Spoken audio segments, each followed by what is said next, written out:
శ్రీ గురుభ్యో నమః. మనం ఈ వీడియోలో భగవద్గీత గురించినటువంటి అనుమానాలను ప్రజల్లో తొలగించేటువంటి ప్రయత్నము చేద్దాము. ఏమిటి అంటే, నేడు అనేక మంది దాదాపుగా 10-15 సంవత్సరముల క్రితం ఈ భావన విపరీతంగా ఉండేది. ఏమిటి అంటే, భగవద్గీత అనేది ఇంట్లో ఉండకూడదు, అది ఇంట్లో వినిపించకూడదు, అది వినిపిస్తున్నది అంటే ఆ ఇంట్లో అశుభము జరిగినది అని ప్రజలు భావించేవారు. అలాంటి స్థితియే ఆనాడు ఉన్నది. ఎందుకంటే అలాంటి సమయంలో మాత్రమే భగవద్గీతను వాళ్ళు పాడుతూ ఉండేవారు లేదా ప్లే చేస్తూ ఉండేవారు. దాంతో ప్రజల యొక్క బుద్ధిలో, మనస్సులో ఒక రికార్డింగ్ అనేది ముద్రించుకుపోయినది. ఇది ఆ సమయంలో మాత్రమే చదవాలన్నమాట, ఇంకొక సమయంలో చదవకూడదు. కానీ ఇంట్లో పుస్తకం కూడా ఉంచుకోకూడదు. ఎవరైనా ఆసక్తి పెట్టి ఇంట్లో పుస్తకం పెట్టుకుంటే, అమ్మో అలాంటి పుస్తకం తెచ్చుకున్నావేంట్రా, నీకేమి పని లేదా అని పెద్దలు తిట్టినటువంటి సందర్భములను కూడా నేను ఎన్నో గృహములలో చూడడం జరిగినది. సరే, ఇప్పుడు గురువులైనటువంటి చాగంటి కోటేశ్వరరావు గారు, సామవేదం షణ్ముఖ శర్మ గారు, వద్దిపర్తి పద్మాకర్ గారు, ఇలాంటి పెద్దలైనటువంటి గురువులు చేసినటువంటి ప్రసంగములు, ప్రవచనముల ఫలితముగా దాదాపుగా కొంతవరకు మార్పు అనేది వచ్చినది. పట్టణములలో మార్పు పూర్తిగా వచ్చినట్టుగానే కనబడుతూ ఉన్నది, కానీ పల్లెటూళ్ళలో ఆ మార్పు అనేది ఇంకా ఎందుకో వచ్చినట్లుగా కనిపించటం లేదు. ఇంకా అటువంటి భావనయే ఎక్కువగా కనబడుతూ ఉన్నది. అది కూడా తొలగిపోతే బాగుంటుంది. అసలు ఎందుకు అలాంటి భావన చేస్తూ ఉన్నారు అంటే, అందులో ఏమి ఉన్నదో తెలుసుకోకపోవడం వలన. కాబట్టి అందులో ఏమి ఉన్నది, దాన్ని ఎందుకు చదవాలి అనేటువంటి స్పష్టత కూడా చాలామందికి లేదు. అంటే భగవద్గీత చదివితే ఏదో ఫలితం వస్తుంది, ఏదో ఉద్యోగం వస్తుందా, ఇలాంటి భావనతోటి చాలామంది పారాయణలు చేస్తూ ఉన్నారు. రామాయణం చదవాలన్నా కూడా ఏదైనా ఉద్యోగం వస్తుందా, ఏ సరిగా చదివితే నాకు వివాహం అవుతుంది, ఏ కాండ చదివితే నాకు ఉద్యోగం వస్తుంది, ఏ సరిగ్గా చదివితే, అంటే అవి చదవకూడదు అని నేను అనట్లేదు, చదవవచ్చు.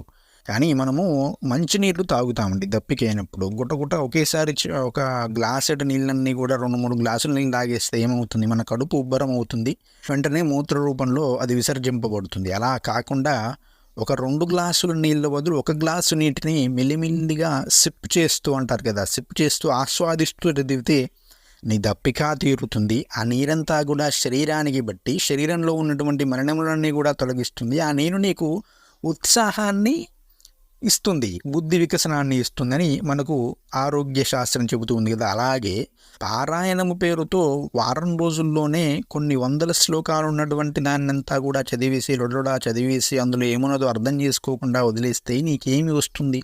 పొట్ట నిమ్ముకుంటే ఏదో ఆ ఫలితం వస్తుందేమో, అది కూడా చాలా అల్పంగా వస్తుంది. ఎందుకంటే ఫలితం కోసం చేసేటప్పుడు మన మనసంతా కూడా ఫలితం మీదే ఉంటుంది కాబట్టి. అలా కాకుండా రోజుకు ఒక్క శ్లోకాన్ని చక్కగా అర్థం చేసుకుంటూ, ఆ శ్లోకాన్ని చదువుకుంటూ, అర్థం చేసుకుంటూ, తాత్పర్యాన్ని అర్థం చేసుకుంటూ, ఓహో ఇదా ఇందులోని విషయం అని అర్థం చేసుకుంటూ ఆస్వాదిస్తూ చదివితే అది మనస్సుకు పడుతుంది, శరీరంలో జీర్ణం అవుతుంది. అది ఎప్పుడు ఎలా పని చేయాలో అలా పని చేస్తుంది అనమాట. మనకు సమస్య వచ్చినప్పుడు అది గుర్తుకు వస్తుంది, ఓహో దీనికి కారణం ఇదన్నమాట, ఈ యొక్క డిప్రెషన్కు కారణమవుతున్నానంటే ఆ భగవద్గీతలో అక్కడ పరమాత్మ చెప్పాడు కదా, ఈ యొక్క గుణం అనేది ఇక్కడ ప్రసరింపజేస్తూ ఉన్నది కాబట్టి దీనికి మూలం ఇదన్నమాట అని మన సమస్యలకు మనమే పరిష్కారమును కనుక్కునేటువంటి స్థితికి చేరుతాము. అది భగవద్గీత యొక్క గొప్పతనము, రామాయణము యొక్క గొప్పతనము. అంతేగాని అందులోని అంతరార్థమును తెలుసుకుంటూ, అర్థాన్ని తెలుసుకుంటూ మనం భగవద్గీతను చదివేటువంటి ప్రయత్నం చేయాలి. ఆ ప్రయత్నం అనేది పూర్తిగా దూరమైనది. ఒక్కసారి భగవద్గీత అనేది సమాజంలోకి విరివిగా వెళ్ళింది అంటే మూఢనమ్మకాలు అనేవి ఉండవండి. మూఢనమ్మకాలు పూర్తిగా తుడిచిపెట్టుకుపోతాయి.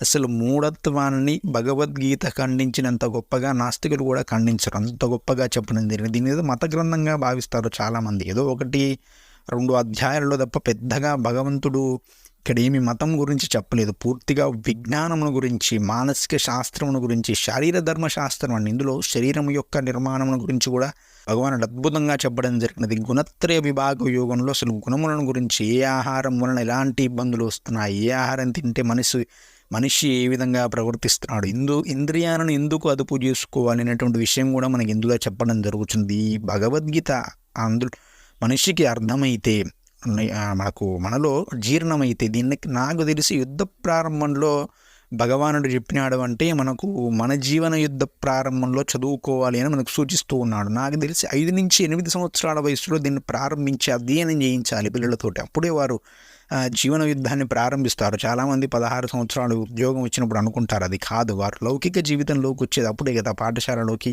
అప్పుడే భగవద్గీతను నేర్పిస్తే, 5 సంవత్సరాల వయసులోనే భగవద్గీతను నేర్పించడం ప్రారంభిస్తే, అర్ధ తాత్పర్యాలతో సహా ఒక సిలబస్ లాగా పెట్టి, ఒక తరగతిలో ఒక అధ్యాయం, మరొక తరగతిలో మరొక అధ్యాయం అంటే ఇలా పెట్టుకుంటూ వస్తే వారి జీవితం అంతా కూడా మారిపోతుంది. సమాజం యొక్క రూపురేఖలే మారిపోతాయి. దొంగ బాబాలు ఉండరు, మూఢనమ్మకాలు ఉండవు. ఈ అఘాయిత్యాలన్నీ కూడా 90% తగ్గిపోతాయి. దారుణాలు, దాష్టీకాలు, కామము వల్లనే కదండి ఇవన్నీ కూడా. అదుపు చేసుకునేటువంటి తత్వం, ఉద్వేగ సమతుల్యత అనేది లోపించినది సమాజంలో. ఆ ఉద్వేగ సమతుల్యత అనేది సమాజానికి బోధిస్తున్నది భగవద్గీత. ఎలా ఇంద్రియాలను అదుపు చేసుకోవాలో తెలిసిన వాడు అసలు ఎందుకు అదుపు చేసుకోవాలో తెలిస్తే అదుపు చేసుకుంటాడు. వాడికి తెలుస్తుంది భగవద్గీత చదివితే. చెప్పేవాడు లేడు, చూసేది ఫోన్లు. ఆ ఫోన్లలో పనికిరాని చెత్తంతా ఉంటుంది. ఇక దాష్టికాలు, దారుణాలు కాకుంటే భగవద్గీతలు చెప్పమంటే ఎలా చెబుతారండి? మనం ఏది ఇస్తున్నామో వారి చేతికి అనే దాన్ని బట్టి వారు మనకు, మన సమాజానికి ఇస్తారు. కాబట్టి ఈ సమాజానికి నేను చేసేటువంటి విజ్ఞప్తి ఏమిటంటే, మన ముందు తరాలకు భగవద్గీతను చేతిలో పెట్టండి. అది మన తరాన్ని మార్చేస్తుంది. అవినీతిని కూడా అంతం చేస్తుందండి. నీతిగా మారిపోతుంది సమాజం కూడా. 90-95% అవినీతి కూకటి వేలతో సహా పెకిలించి వేయబడుతుంది. ప్రలోభాలకు లొంగేటువంటి తత్వం పోతుంది. తనను తాను గొప్పగా అంటే ఓటమికి కుంగిపోడు. డిప్రెషన్స్, ఆత్మహత్యలు అనేవి సమాజంలో ఉండవు. పెద్ద గెంతులేయడం, అహంకారము అనేది మనిషిలో తగ్గిపోతుంది. ఉంటుంది, పూర్తిగా తగ్గిపోతుందని చెప్పలేం. కాస్త కర్మ వాసనానుగుణంగా ఉండొచ్చు. కానీ ఖచ్చితంగా మనిషిని సెటరేట్ చేసేటువంటి శక్తి భగవద్గీత ఉంది. దీనికి ఎన్ని శక్తులు ఉన్నాయండి? ఎందులో లేనిదేంటి ఏంటంటే, అసలు భక్తి యోగంలో భగవంతుని ఎందుకు పూజించాలో చెబుతాడు. అసలు నేను ఎందుకు పూజిస్తున్నాను, ఎందుకు పూజ చేస్తున్నాను, ఏ పర్పస్లో చేస్తున్నాను అనేటువంటి విషయం కూడా. అసలు భగవంతుడు అంటే ఎవరు? అసలు శరీరం అంటే ఏమిటి, ఆత్మ అంటే ఏమిటి, ఇంద్రియం అంటే ఏమిటి, ఇంద్రియాలు ఎందుకు పనిచేస్తున్నాయి, మనస్సు ఎందుకు పనిచేస్తుంది, బుద్ధి ఎందుకు పనిచేస్తుంది, అసలు ఈ లోకం అంటే ఏమిటి, దీనికి మూలం ఎక్కడి నుంచి వచ్చింది, దీన్ని ఎవరు సృష్టించినారు, అణు అంటే ఏమిటి, పరమాణు, ఇలా ప్రతి విషయాన్ని కూడా పరమాత్మ అద్భుతమైనటువంటి విధానంలో వివరించడం జరిగినది. చివరికి ఆనందం అంటే ఏమిటి, అసలు బాధ అంటే ఏమిటి, ఆనందానికి మూలం ఏమిటి, బాధకు మూలం ఏమిటి, మోక్షం అంటే ఏమిటి, అసలు అది ఎక్కడ ఉన్నది, ఇవన్నీ కూడా చెప్పడం జరిగినది. కాబట్టి కర్మ ఎందుకు చేయాలి, పని ఎలా చేయాలి, అసలు ఎలా చేస్తే ఏ పని పూర్తవుతుంది, ఫలితాన్ని అంటే ఏమిటి, అసలు ఫలితం అంటే ఏమిటి, దాన్ని ఎందుకు అనుభవించాలి, ఇలా అసలు భగవద్గీతలో చెప్పినటువంటి విషయాలు ఉన్నాయంటే నాకు చెప్పండి. కాబట్టి భగవద్గీతను వంట పెట్టే విధంగా ప్రతి ఒక్కరూ కూడా తమ పిల్లకు నేర్పించండి. భగవద్గీతను దూరం చేస్తున్నారు అంటే మీ యొక్క ముందు తరాలను, మీ యొక్క వంశాన్ని మీకు మీరే నాశనం చేస్తున్నారు అని భావించుకోండి. ఇది భగవద్గీత చావు పాట కాదు, బ్రతుకు బాట ఇది.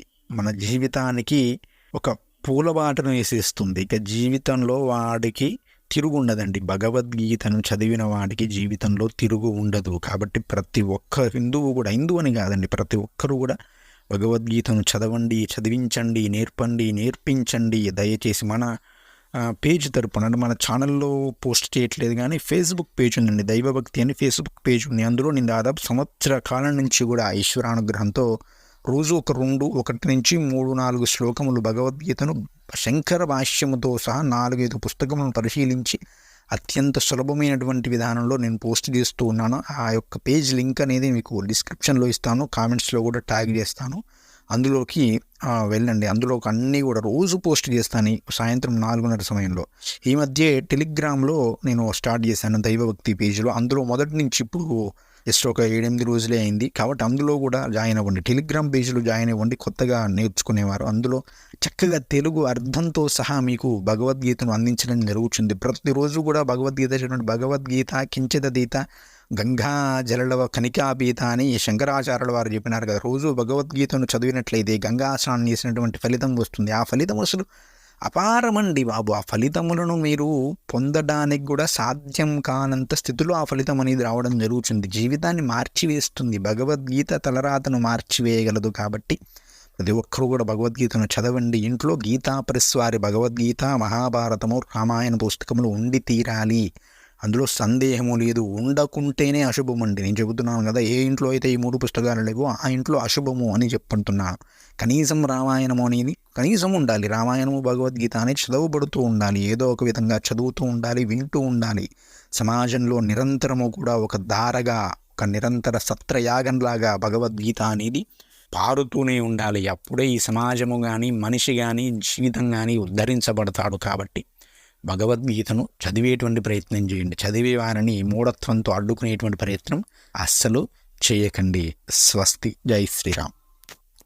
మరొక విషయం అండి, ఈ మధ్య ఒలింపిక్స్లో మను బాకర్ అనేటువంటి క్రీడాకారిణి 2 పథకాలను గెలుచుకోవడం జరిగింది. మరొకటి కూడా గెలుచుకుంటుంది అంటారు. ఆమె చెప్పినటువంటి విషయం ఏమిటి అంటే, ఆమె టోక్యో ఒలింపిక్స్ అంటే గత ఒలింపిక్స్ సందర్భంలో ఓడిపోవడం జరిగినది. అంటే మొదటి రౌండ్లోనే తన యొక్క రైఫిల్ విభాగం అంటే షూటింగ్ చేస్తుంది అనుకుంటా. ఆ రైఫిల్ అనేది చెడిపోవడం వలన ఎన్నో విమర్శలను ఎదుర్కొందట. కష్టపడి అంత దూరం వెళ్ళి ఎన్నో విమర్శలను ఎదుర్కొని తీవ్రమైనటువంటి డిప్రెషన్లోకి వెళ్ళిపోయినదంట. అయితే ఆ సమయంలో ఆమె భగవద్గీతను చదువుకొని కర్మణ్యేవాధికారస్తే మా ఫలేషు కదాచన అన్నటువంటి శ్లోకమును హృదయంలోకి నింపుకొని పని చేయడం వరకు మాత్రమే మన యొక్క కర్తవ్యము, ఫలితము అనేది మన చేతిలో లేదు కనుక పని చేస్తూ వెళ్ళాలి, ప్రయత్నం చేస్తూ ఉండాలి. ఈ ఓటమితో నేను ఆగిపోకూడదు అని మళ్ళీ పుంజుకొని తనను తాను ఉత్సాహపరుచుకొని నేడు జరుగుతున్నటువంటి ప్యారిస్లో అనుకుంటూ జరుగుతున్నటువంటి ఆ ఒలింపిక్స్లో 2 పథకాలు, మొట్టమొదటి భారతీయులు ఆమెనండి. 2 పథకాలు ఒకే ఒలింపిక్స్లో గెలుచుకున్నది. 3వ పథకం కూడా రాబోతూ ఉన్నది. చరిత్ర సృష్టించబోతూ ఉన్నది. అలాంటి శక్తిని ఆమెకి ఇచ్చినది భగవద్గీత అని ఆమె గర్వంగా చెప్పినదండి. నేను చెప్పడమో మీరు చెప్పడమో ఎవరో హిందూ ఉపన్యాసకులు చెప్పడము కాదు, మత అనునాయులు చెప్పడం కాదు, స్వయంగా ఆమెయే చెప్పడం జరిగినది. భగవద్గీతయే నా జీవితాన్ని మార్చినది, ఈ విజయానికి కారణము అని. కాబట్టి